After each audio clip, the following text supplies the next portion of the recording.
All right. So, welcome everyone. Today is a special issue, the holiday edition of our Tech Talk. As usual, with me I have Ed Klotz, our senior mathematical specialist, and Richard Oberdieck from the technical account management team.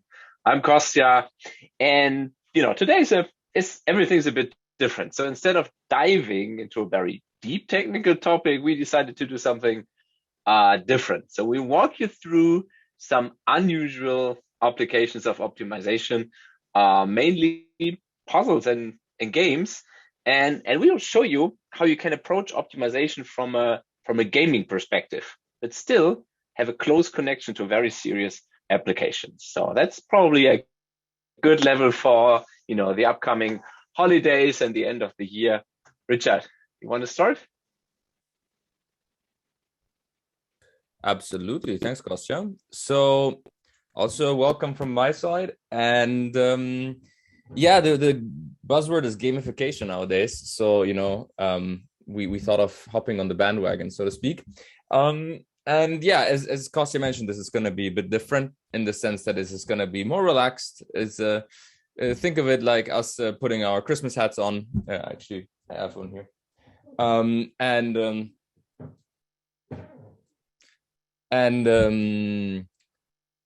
relax a little bit and talk about optimization from a fun perspective, from a game perspective, from a puzzle perspective, and take it from there. So, but as is almost tradition at this point in the Tech Talks, we're going to kick it off with a couple of questions that are more humorously meant than in other Tech Talks. First of all, which of the following challenging optimization problems does Santa face?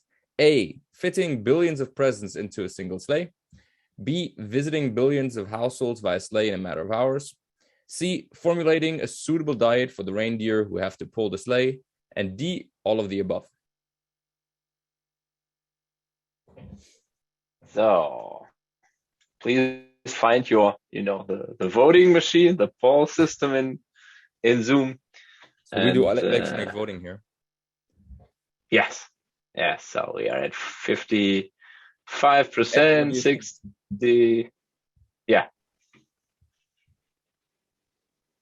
Ed, what do you think? What's going to be the outcome? I think most people are going to pick all of the above. I'll go 80% all of the above. 80. Chad? 80.5%. So it's not 80.2. I'm going to be annoyed. Okay. It's just the over, or it's just the over or the under. And the over was right. So 85 for all of the above. Excellent. Which one? Here's a question for you guys. Which one of these three would you think would be the hardest from an optimization standpoint? The hardest. The hardest. Boy. Well, I'm going to rule out the diet problem.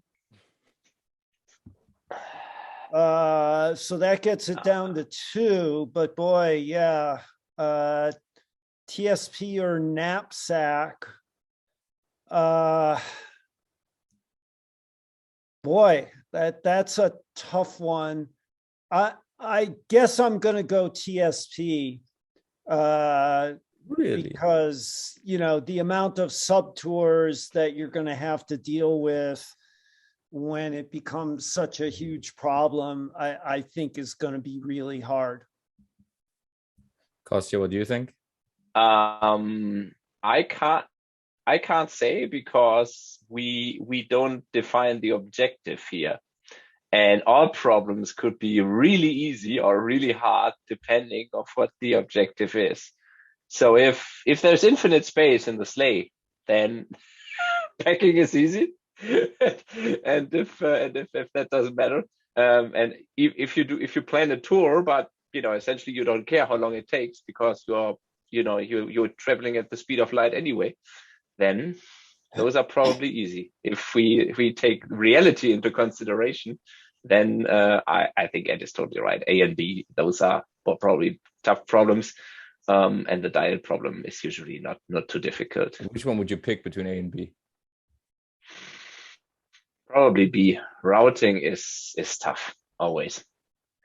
I don't know why, but here's an interesting comment from one of our audience members, and he posted it in the Q&A, which is fine.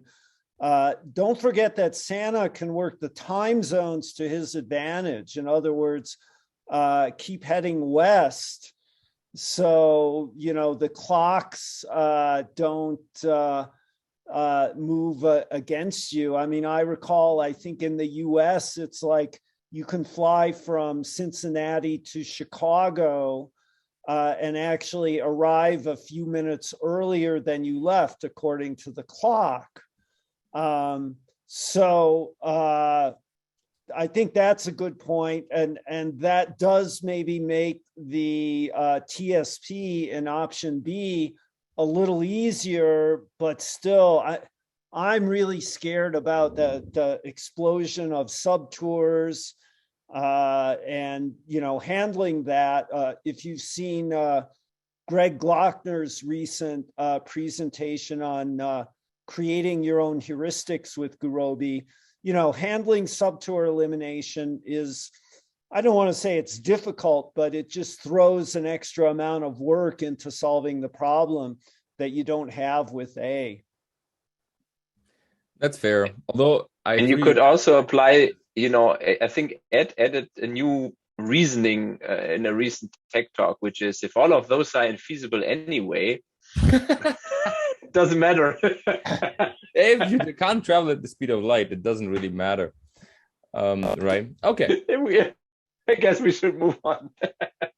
But you can see already where this is kind of heading. So, question number 2. Which book includes the following text?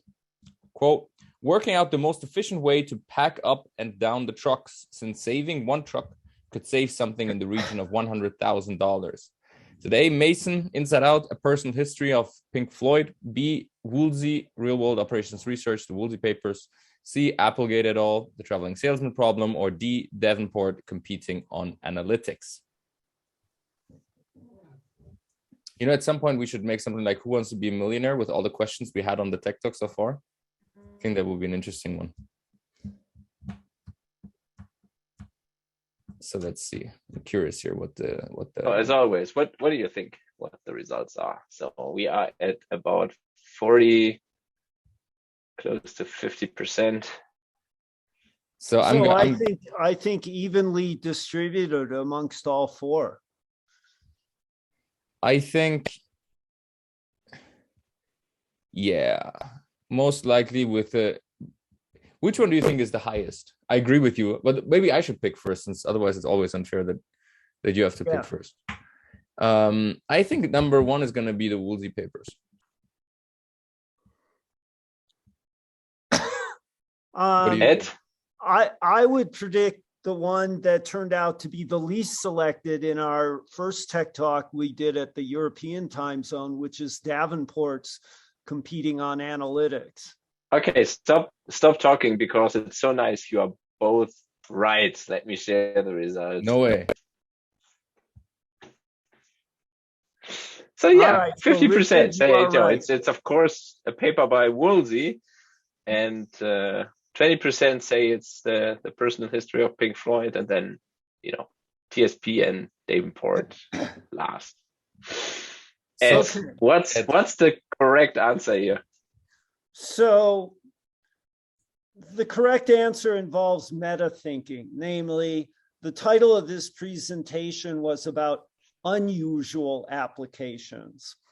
And B, C, and D are all about common applications in one way or another, well-known, established, and to a certain extent, those books played a role in getting the message out. But those are usual applications. The only unusual one is A, and that is the right answer.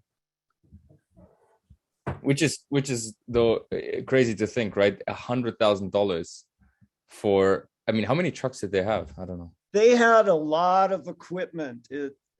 So the book, I recommend all 4 books. The book in A has a lot of photos, and I think you can see like the layout of, they've got their concert stuff laid out in a warehouse. And let's just say they had a lot of stuff to carry around. Okay, so now we're creatively stimulated, and we're in the unusual space of mind that we should be for this tech talk. So what's the whole purpose of what's happening today? So if before the pandemic, when there were still parties, so every once in a while I would get in a conversation, they would ask us, what do you do exactly? And then I'd stammer and be like, do you know Google Maps? So it's like you try to find a real world application of optimization that kind of people can relate to, and you try to explain. But in reality, what people actually really like to do, and what many people do in their free time a lot, is playing games. So today we're going to flip that script a little bit. Instead of talking about Google Maps and all these serious things, let's talk about games and puzzles and arts and fun stuff where optimization kind of plays a really interesting and special role. So the first thing we're going to kick it off with is actually something from Ed. So he came up with a clever little game for us today. So Ed, I'm going to hand it over to you and take us through what you did. Okay, Richard, let me start by sharing my screen. Okay. So share. Okay, so you should see my screen. And we do. And the dominant item on the screen should be this little game here. Let me see if I can make this picture of us go away a little bit. There we go. So here's a game. It's not Sudoku, but it still involves a square grid of positive, non-negative integers that we see up on the upper left-hand side of the screen. So that's data. We have no control over that. And then we have these 6 binary matrices consisting of 0 and 1 values. And then we have this blue matrix with all zeros. And then we have a score. And the object of the game is to basically take copies of the red matrices, add them to the blue matrix, to try to come as close as possible to the green target matrix. So our initial score our score in general is going to be the absolute difference component-wise of the target matrix and our blue matrix. So initially, it's just going to be the sum of the target matrix values because we're starting at all zeros. So now we start to play the game. So let's go ahead and just pick the first matrix, the one on the first row left, and start adding copies to our blue matrix. So I click on it once, and you see that my blue matrix changes. So it's not all zeros. It now has ones in precisely the places of this selected red matrix. And our score has reduced by from 129 to 120. So we say, well, that worked. Let's add another copy. So we click on the add button again. And now we see we've added 2 copies to our blue matrix.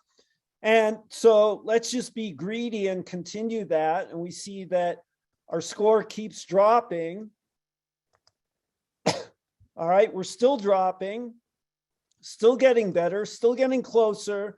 And now it switches to red. It went from 90 to 93. So let's subtract 1 copy.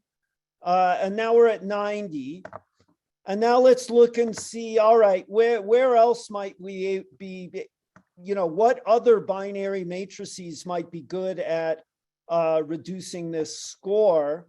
And I sort of like this third one because our current blue matrix has all zeros in the second row and also in elements 2 and 3 of the third row. So this third matrix here, the one on the upper right of the first row, looks good to further reduce our score. So let's start adding copies there. So first copy reduces it. Add another copy. We're still making it smaller. Again, we're still making progress, and then suddenly we stall. So we back out and subtract one copy. Let's see, where else might we pick something up? I'm gonna try now, we're sort of filling things in. I'm gonna try the second one on the top row because it's pretty sparse and some of the ones are in places that are currently 0. I was wrong about that one. That was a mistake. I'm gonna try this one, the center one on the second row. Let's try that. Nope. All right, one last attempt. So the rightmost one on the second row. Nope. All right. So it looks like I painted myself into a corner. And now I might ask, well, what's the best possible we could have done? And so I'm going to click on the little Gurobi polytope on the bottom left here, and it will solve the model and tell me that it was possible to come up with a configuration of 61. And I can also hit the reset button if I want to try again and learn from my greedy mistakes the first time and see if I can do better. All right, so what is this? Well, in terms of when we click on the Gurobi polyhedron, what are we doing? We're solving a model. And in particular, for each binary matrix, we associate a single general integer variable. So there's a grand total of 6 variables in the problem, or in general, 1 for however many binary matrices we have in the game. And then what we want is we want that integer combination of those 6 binary matrices to come as close as possible to the target matrix. So we'll start by specifying this as an equality. So we've got 25 constraints, 1 for each entry in the target matrix. So for example, the first element of the target matrix in position 1, 1 is this 8. And what we've got is that defines a right-hand side in an equality constraint that's equal to x1 plus x3 plus x6. We see there's 0 entries in x2 and x4 and x5. We can repeat that process for all 25 entries in our target matrix, and we get these equality constraints. And then now we actually want, since we can't guarantee that we can actually find a solution with equality, we actually want to minimize the violations on those equality constraints. And just briefly, let me touch on the code within the game that creates the model and invokes Gurobi. I'm not going to go into any details, but the main point here is, so here's our function that actually takes the target and binary matrices and creates the model. And there's basically simple loops to create the constraints with an empty matrix, but all the right-hand side and sense information, and then separately loop across the variables to build the model by column, basically adding the matrix column entries one at a time. And then we can save ourselves some time by making use of Gurobi's fees relax feature, because it will manage the penalty variables that deal with the violations for you, rather than forcing us to write code to explicitly handle those ourselves. So now we've got a picture of the underlying model in the game. Now, again, going back to Richard's previous slide of, you know, what are we trying to talk about today, really? We're trying to sort of help people connect what we do to some real optimization. And, I think unfortunately this game is probably not violent enough to really sell on the gaming market. So it's not like Gurobi's business involves selling games like this. No, it involves more serious applications. And in this case, actually, the application is quite serious because it involves radiation therapy for treating cancer and other tumor problems. So basically what the target matrix involves is a grid overlaid on the diseased tissue, and the integers in it are the dosage levels for each area of tissue within that grid. So certain areas are more diseased and need higher dosage levels, where certain other areas might be completely healthy and you want to avoid any dosage at all. And then the binary matrices correspond to different angles of the treatment machine that administers the dose. And basically the ones in the binary matrices correspond to the areas in that particular position of the machine that are going to receive dosage, while the 0 areas do not receive dosage. Then we have different positions, and the decision to make in the model is articulated by our 6 general integer variables, namely how much time in each position do we want to administer dosage.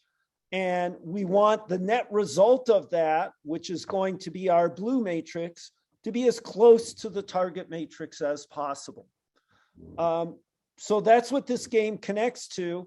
And again, it's a way to explain, a very serious application in, a game atmosphere that is, easier to explain than talking about routing on Google Maps or the shortest path on Google Maps, or, some other type of optimization problem directly.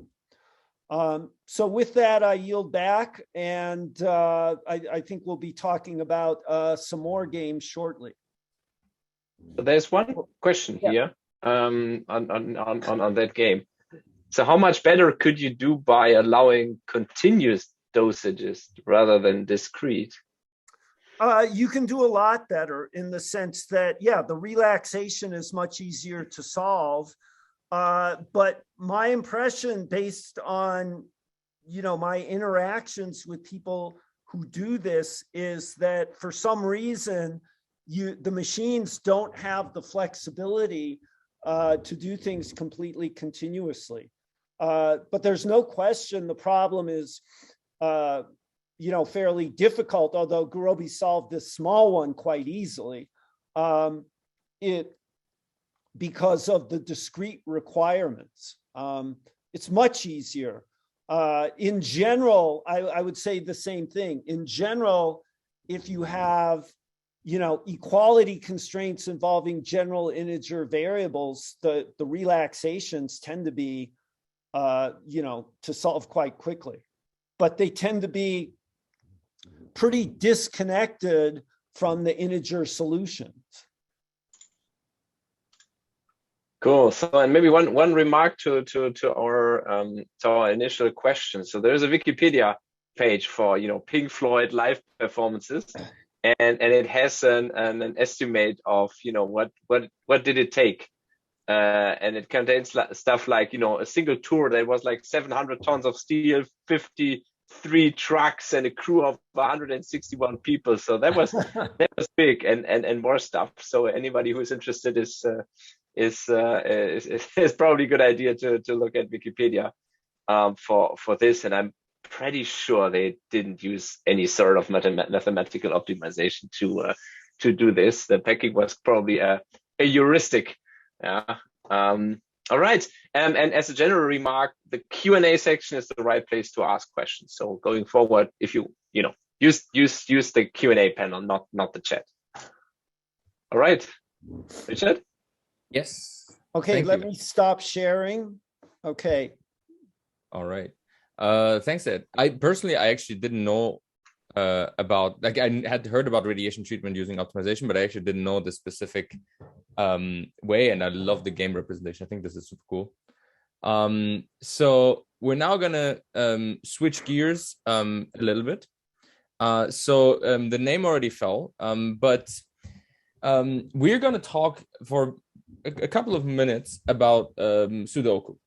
And I mean, many of you are probably familiar with the basic Sudoku puzzle. So this is an example here on the right. So you should fill in the blank spots numbers 1 to 9, such that every row, column, and box has exactly one of each. So 1 of 1, 2, 3, 4, 5, 6, 7, 8, 9.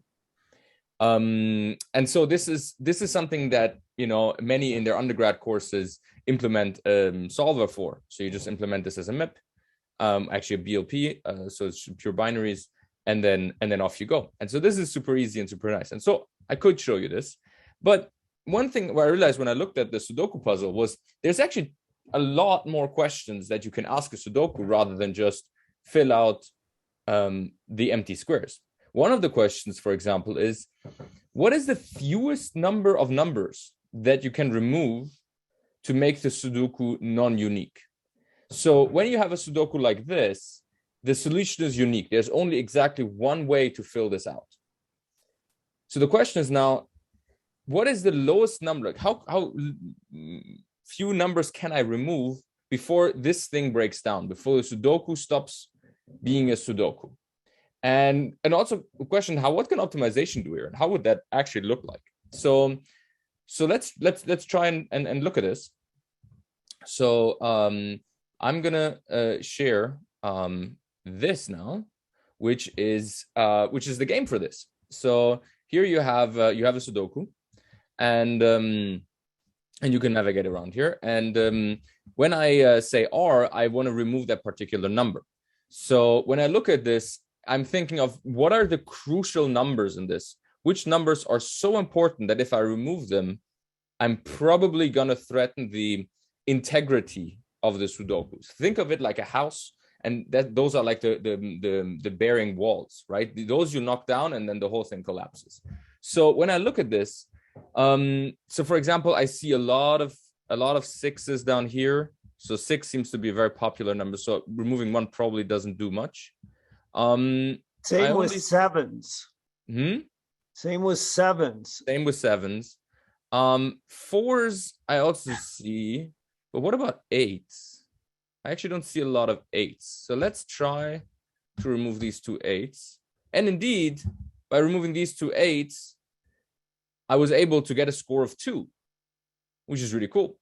And so by this turning green means if I now have I've broken the Sudoku. I've successfully been destructive in my Richard, Sudoku. you're not breaking it in that sense. It can still be solved. It's just that there are now multiple solutions to it. Correct. Yeah. I broke the spirit of the Sudoku, maybe. Okay. So, and if I now solve this particular Sudoku, it actually turns out that 2 was the optimal solution. So indeed, in this case, we were able to reason about this and solve this problem. But if we reset and now think about it differently, say for example, we want to remove some 3s because we think 3 might also be a good number to remove. 3 also works. Interesting. So there's a lot of ways to roam. Let's try one more.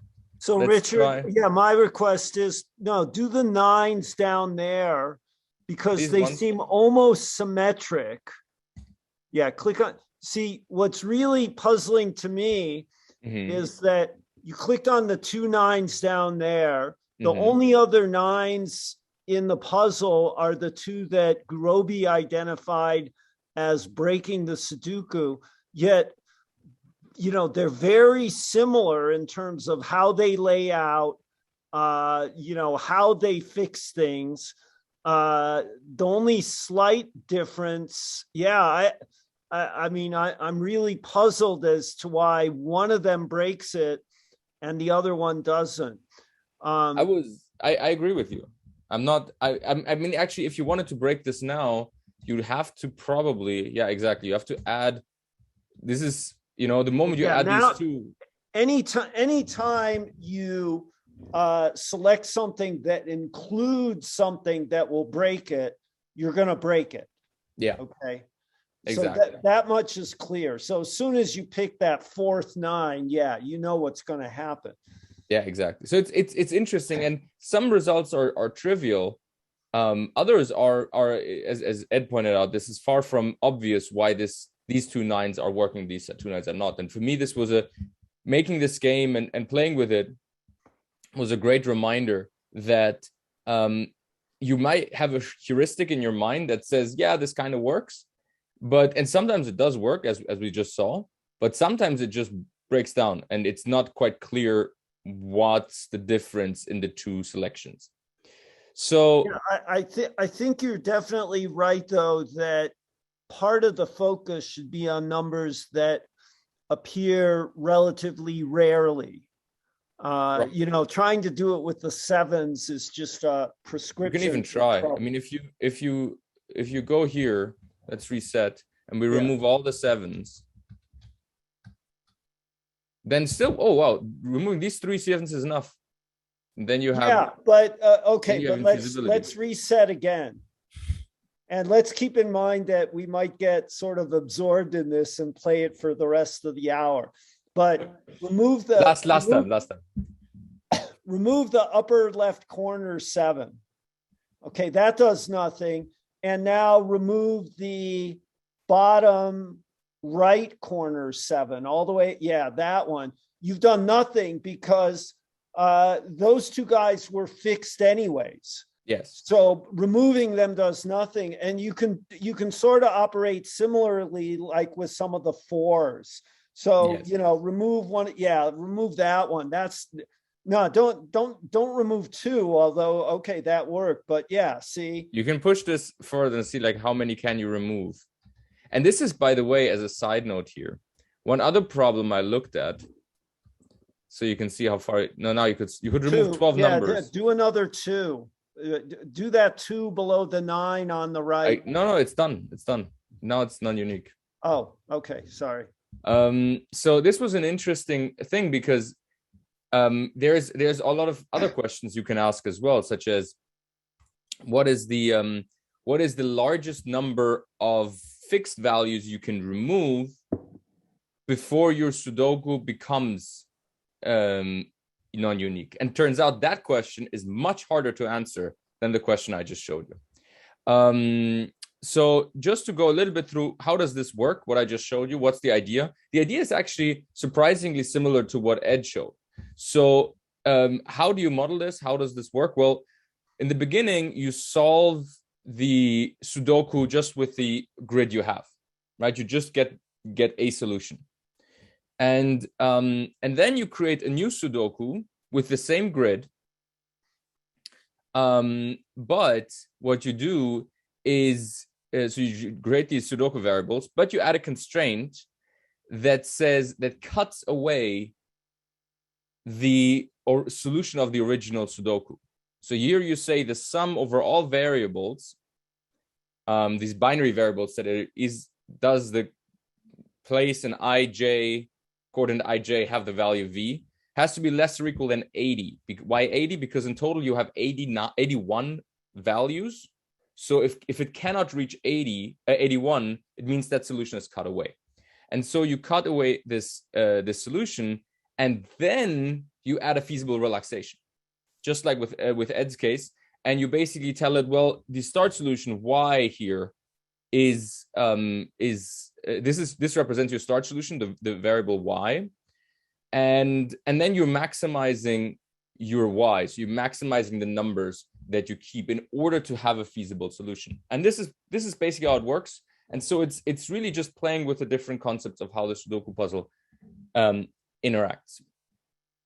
Okay, this was the story about Sudoku as a game, but now Ed, maybe you have a couple of comments to make about Sudoku in real life, or the real life Sudoku of sorts. Right. So yeah. Yeah, no need for me to share the screen. Let's just use yours here. So yeah, let's raise the high jump, not the limbo bar, a bit.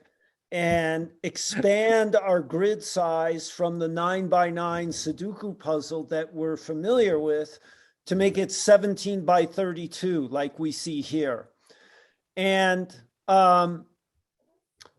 we're now going to fill in the grid, not with numbers, but with discrete labels. But that really doesn't mean that makes no difference. You know, Sudoku could be viewed as involving nine distinct labels rather than 9 distinct numbers, and everything would be essentially the same. So we've got now these discrete labels that we put in the cells in the grid. We have certain rules about how those labels can be placed. You know, it's more elaborate than the Sudoku rules, which are relatively simple. And then we're going to add a third dimension to it, in the sense that not only do you want to place labels in the grid, but you want to color grid elements with also the option of basically leaving it uncolored as well.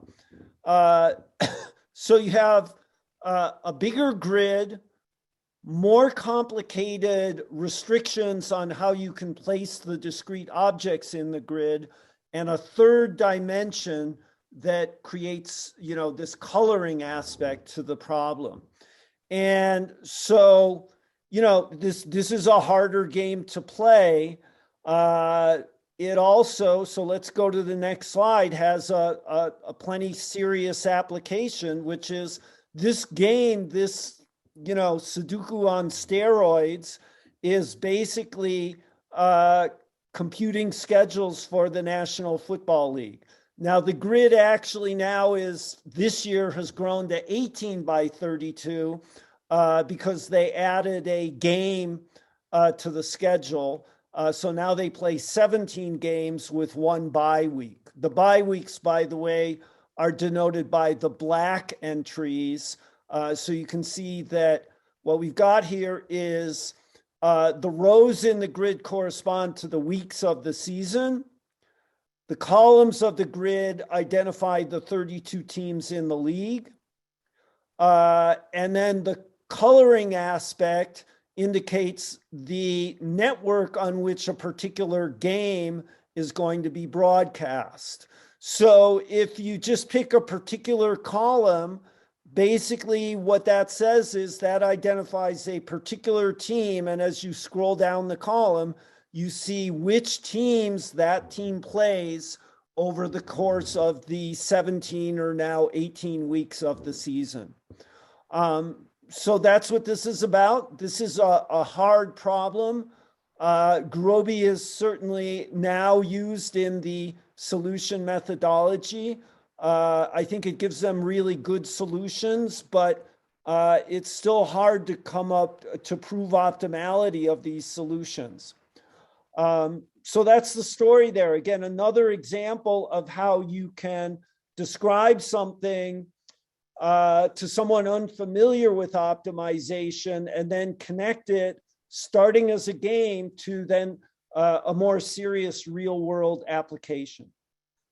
So that's the story there. You know, the decisions are binary I think typically modeled with binary variables about, you know, assigning individual teams to individual slots with individual colors. Anyways, that's the second example of a game to serious application connection. So Richard, back to you. Thanks, Ed.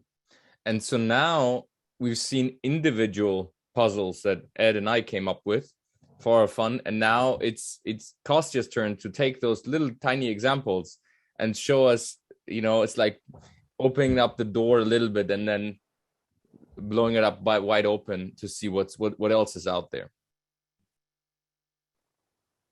Kostja, So it was challenging. So we have about an hour, and the question was, okay, so can we find interesting puzzles that, you know, that people can immediately relate to? Because what's so nice about these things, especially when you teach optimization, or when, you know, people learn how to do this, is usually understanding the problem is easy. if someone can explain this to you and you're like, okay, so that's the game. I need to do this and I need to do that. It makes a lot of sense. Yeah, let me try. And then usually the first thing that you do is you try it manually.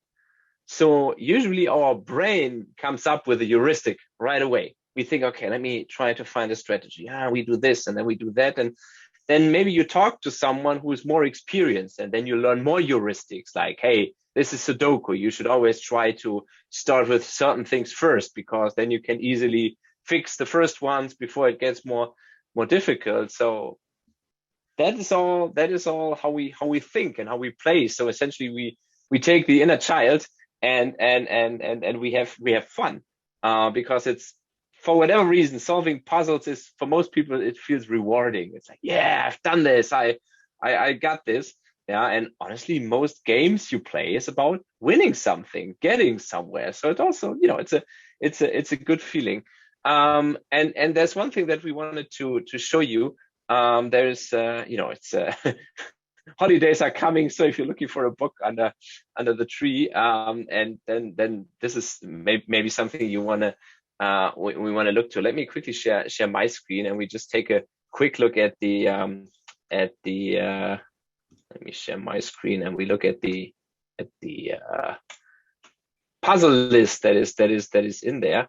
So I'll just open the. So this is the content of the book.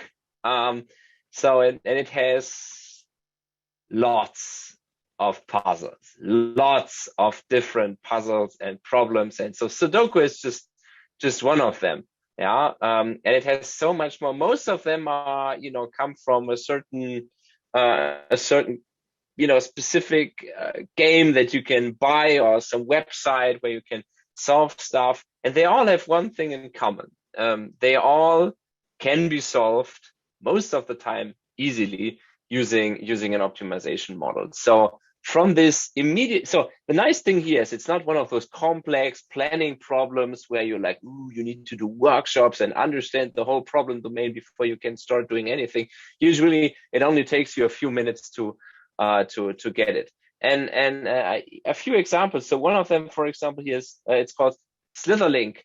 And I like this one because it's very close to what is usually also known as the traveling salesman problem, but still it's a little different. And you don't need a book to learn about this problem. You can just look it up on Wikipedia. So what this is you have a grid, a matrix here with dots, and what you're looking for is a tour. So you want to draw a straight line, a circle, a loop, so to say. And the task is that when you look at the matrix, you see a few numbers, and the numbers say around this number, that's the number of connections that you need to have there. And then the Wikipedia article, talks about solution strategies. So it basically tells you, okay, how much. So how can you solve this, and how can you rule out certain solutions? So this is a 3. So a 3 means you can have 1, 2, 3 connections. So this is correct. Or if you see a 3 and a 0, it's really clear what has to happen. And then the book also explains that that you can model this. So essentially, what you do is you add variables for these connections, and then for each cell, essentially you say the number of connections here have to be the number that is there, etc., etc. So it's just one of many examples, and it also has, as I said, similarities to the TSP, because you could also end up with independent subtours, which is something you don't want here. So you need this concept of subtour elimination constraints as well. Or subtour elimination in general. So you need to find a strategy to make sure that this doesn't happen to you. And this, you can read all of this, but finally, is there something that is solved here? No, not in this article, but it's one of many examples of an interesting puzzle, and the book will tell you. We don't go through this. The book will tell you how this can be solved, and this is for many more. Just your chapter 5 with other puzzles, so a big collection. It has 42, and I think the whole book has more than has more than 80. So yeah, it's certainly a different approach. It's as I said, it's the inner child. It's let's have some fun. And honestly, whatever puzzle you pick, it's very likely that at least some aspects of the puzzles are totally the same in a very serious application of optimization, because the concepts, yeah, something, there are allocations, there are networks, there's something that has to be covered. That's all. That's a common structure, and that's something that you find also in most most real world applications. So yeah, it's as an inspiration to learn about new puzzles and get excited. And maybe something over the holidays so you don't get bored. That's definitely something we can recommend. But there's more. So far we only talked about. Kostja, Yes, sorry Ed. to interrupt. Please. First of all, there's a question about, can you repeat the title of the book? Oh, absolutely. It was. I'm sorry. It was on the slides. Let me just pull it up again. So the book is called Puzzles and Games: A Mathematical Modeling Approach. The book is by Tony Hurliman. Tony is a professor in Fribourg. We met a few years ago, and that's where I learned about this book. Highly recommended. What he shows here is how you implement these puzzles in a modeling language that is called LPL. It's one of many modeling languages, and this one has some very nice features, and it essentially shows you. So the book shows you the problem, then the translation using that modeling language, and then it can be solved, for example, using Gurobi. Okay. And we have some questions about the NFL scheduling problem. So I'll leave it to you guys to decide when we should answer those. But let's get to them. I have one more thing to show here, and then maybe that's a good point in time to wrap it up and get to the questions. Because there's one more thing that we wanted to show. So far we talked about modeling. So it was all about here's the reality. There is a structure here, something that you want to solve. And so how can you actually create a model and then leave the rest to the solver? But that's not everything. I mean, when you learn optimization, you also want to learn about the algorithms behind the product.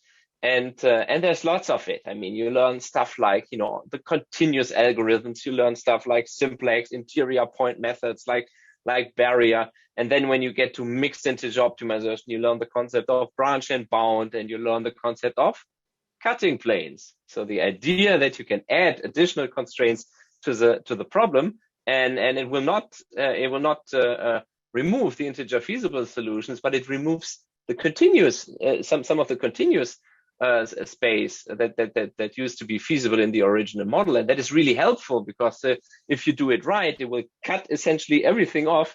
So you end up with a solution space that is that has a nice property. You can usually use a continuous algorithm to solve a problem with integer variables. And the central technique to generate these valid inequalities, most of the time, these cutting planes, there's a game out there where you can play this, and it's called the cutting plane game, and you can Google it. And what it contains is essentially levels. And what you see is a solution space. So in this case, it's two-dimensional. And the goal is that you have a limited budget of cutting planes, and you need to get to the convex hull. So that's what you see when you click here. So the question is, how can you use these cuts to essentially to get as close as possible to the convex hull? I mean, this is the first level. This is probably easy, yeah. Basically you take a Gomery cut, and you just remove it, and then you take another one, and you remove the top part, and then you take a split cut here, and this, and again, yes, I won. So that was easy, yeah. And of course, this is simplified, yeah. It's a very limited set of cuts, and it highly depends on where you click, but you'll get the idea. That essentially picking the right type of call and picking the right order I mean, generating cutting planes usually is not that difficult, but find a good strategy and knowing where to start, where to stop, and how to do this. That's the difficult part. And so this is what you do in this game, and it gets more and more difficult to get to these points. So for example, here it's it's very clear. You can cut this off, and then you can cut this off, and maybe another one like here. But then, so the rest here, well, with these cuts, if we do it here, we will essentially, still, not really. Maybe a circle cut. So, no. So, we still have a few left. Oh, I missed this one. This will work. Yeah, and I'm not perfect, but not too bad. And so that this is reflected in the score. So I'll stop here. But it's also a nice opportunity to learn, an algorithmic concept through a game. Again, it's called the cutting plane game. Using Google, it should be easy to find, and we will also share our slides where you can find the link. All right, Ed, should we get to the questions? Before we get to the questions, yes. Can I jump in and highlight one last thing? Which is, I quickly would like to highlight another concept. We talked a lot about games here, but one thing that optimization is also very much prevalent in, or can be prevalent in, is art.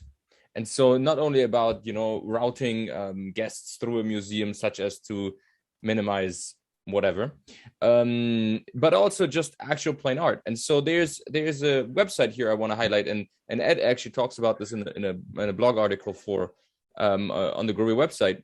But this is the TSP art.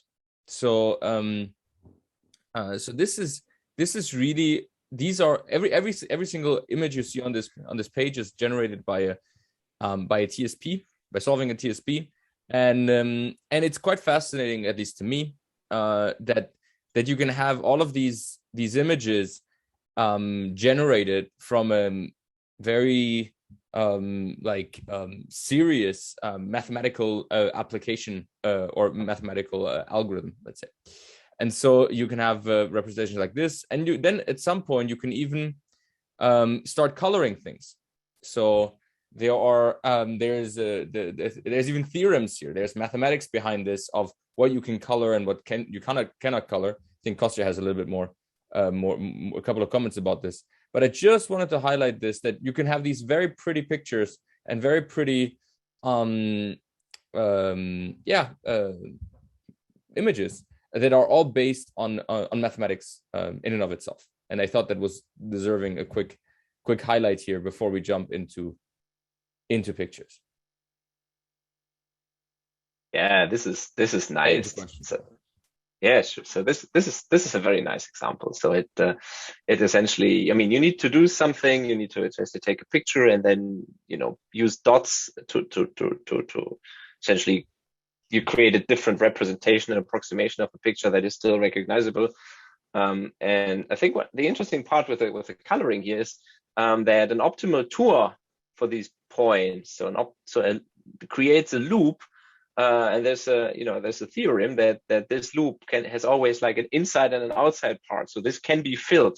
So if you think of your Paint or whatever, some software where you can fill a picture, and if you fill a point that's inside, it will never flood the whole image, but it will only nicely fill the inside. It's another example of a nice mathematical property, probably from graph theory, and it turns out this gives you nice pictures. Yeah. Okay. Questions in the Q&A. So we have 5 minutes until the top of the hour, and we can stay a little longer. So we should probably go through the questions. So Ed, do you already have something you want to answer first? Let's try to deal with the first three, which relate to the scheduling model, and then come back to the rest. So Richard, could you bring up the slide that has the model again? Absolutely. Excuse me. So first question is, does this scheduling involve travel considerations?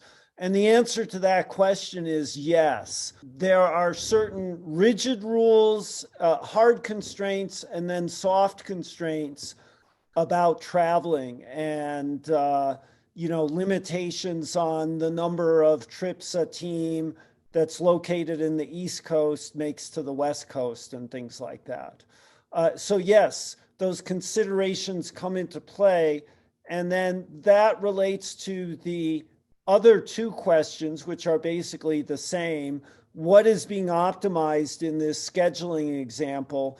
And basically, it's penalties for violating certain things that aren't hard constraints, but that they think are important. So, for example, they don't like teams playing 3 consecutive games on the road, but sometimes they have to do that, so they will. And but then if a team draws the short end of the straw one year and has to do that, they will have a penalty if the next year that same team has to play 3 road games in a row again. So they have numerous sort of things that they flag as undesirable and then put a penalty variable with different levels of penalties. So that's what's being optimized.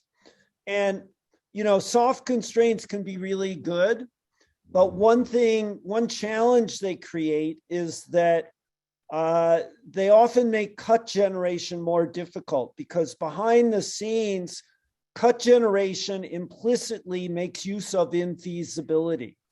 It recognizes that if 2 binary variables can't both be set to 1, that then their sum has to be less than or equal to 1, things like that.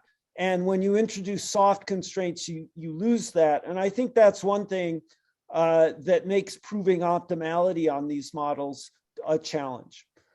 So that answers the 3 questions on the NFL scheduling. Let's go back to the other ones now. Okay, I like this one. If you were to give a book on optimization as a Christmas present, what one book would you recommend? So actually, for me, I think giving for Christmas a mathematical treatise is not great. I have mathematicians in the family, so I think if you give a book about optimization or mathematics, it should highlight some aspects that are previously not as easily available. I'm reading one book right now that I can recommend. It's just this one. I don't know whether the camera shows this now. This is called Optimization Stories. It's from 2012, from the Documenta Mathematica binding that was put together by Professor Goethe out of Berlin. And it's really a great collection of stories around the field of optimization.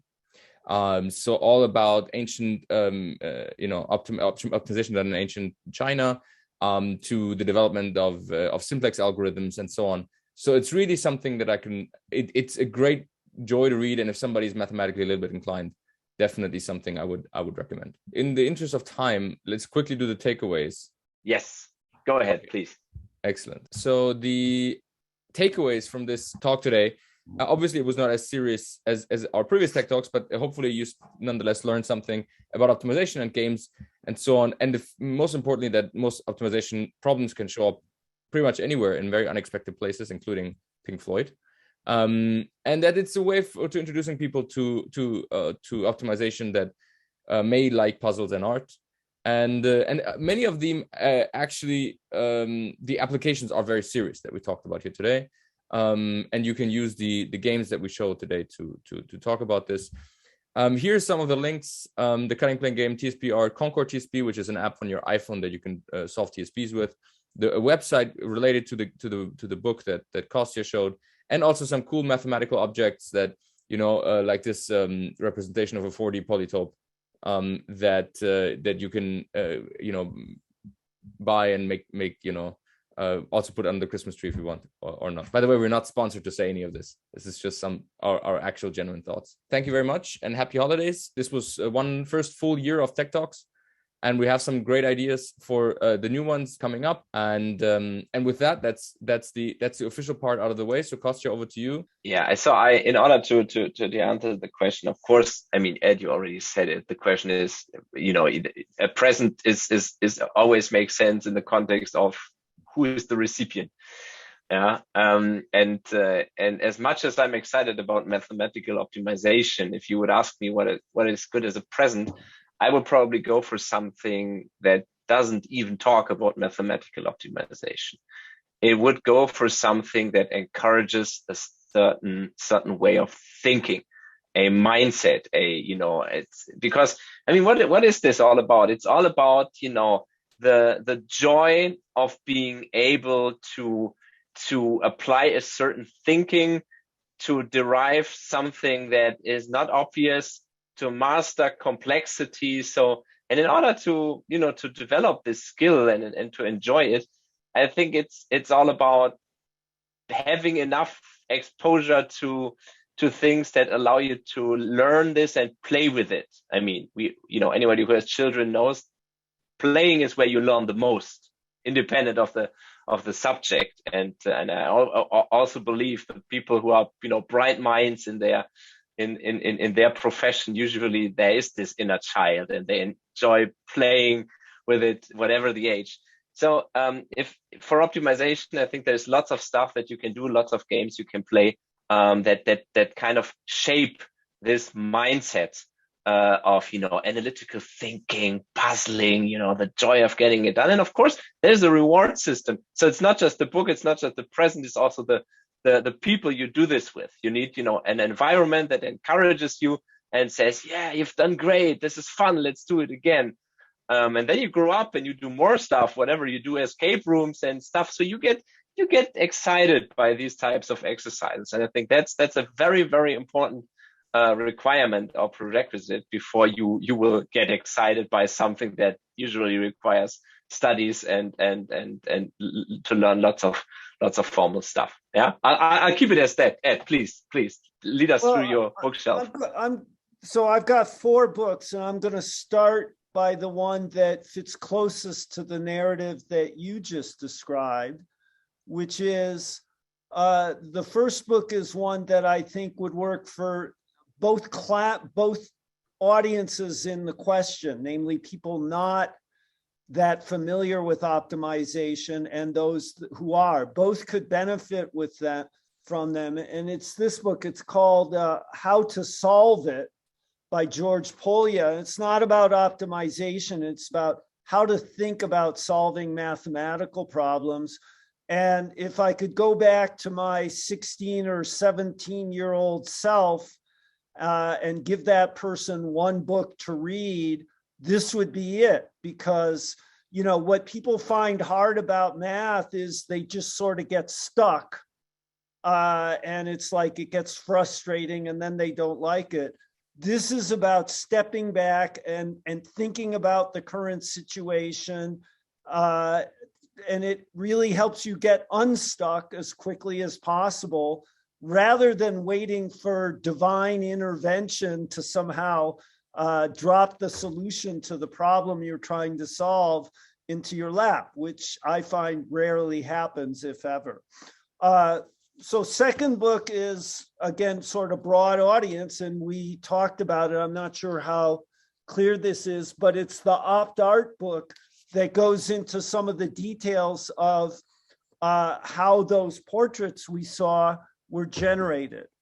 Now, if you want to talk about a technical book, so we're going to give a gift for a technical audience, I think one of the best written books I've ever seen, although it's not really puzzle related because it's continuous, is this one by Stephen Wright on interior point. But Ed, for Christmas, I mean, I said really technical, and also you have something coming your way.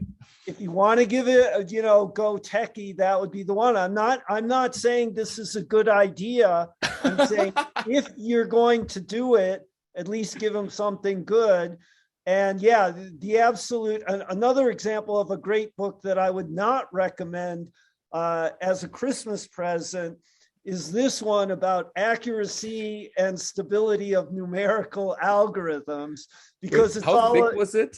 Can you hold it up again? How thick was this? Oh, it's really thick. Yeah, it's like 700 pages, all about little, numerical round-off errors and proving theorems. So that's sort of the anti-Christmas present book, despite the fact that, it's fabulously written and extremely comprehensive and an extremely valuable book. So there's a full spectrum. But yeah, I would recommend really the first two more as being suitable for Christmas presents. Okay, so I think we've got one more question. Do you know if each of the problems in that book can be solved by Gurobi?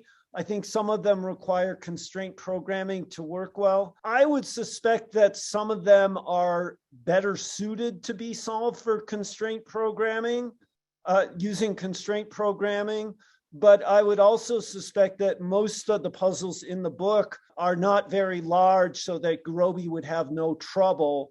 Any of the ones where constraint programming was the suitable choice, you'd have to scale up the puzzle in size before it became apparent of the difference in the algorithms. I mean, you think about Sudoku, it's like, both MIP and constraint programming formulations solve even the hardest versions essentially instantaneously. And one thing about the books that we showed, we'll add them to the slides, the titles, and then you can have a look there when we circulate the link to the slides. So, but please do not give anybody the accuracy and stability of numerical algorithms. I mean, that's just at least not for Christmas. I think that's a very extensive answer to the to the question. Great stuff. Definitely. With that, I think we're done with all the questions. Thank you all for sticking around, and for those of you who've enjoyed or have been around the Tech Talks for this full year, thank you very much. It's been a pleasure to have you, and we'll continue next year. All that's left to say is happy holidays, and see you in the next year. Happy holidays.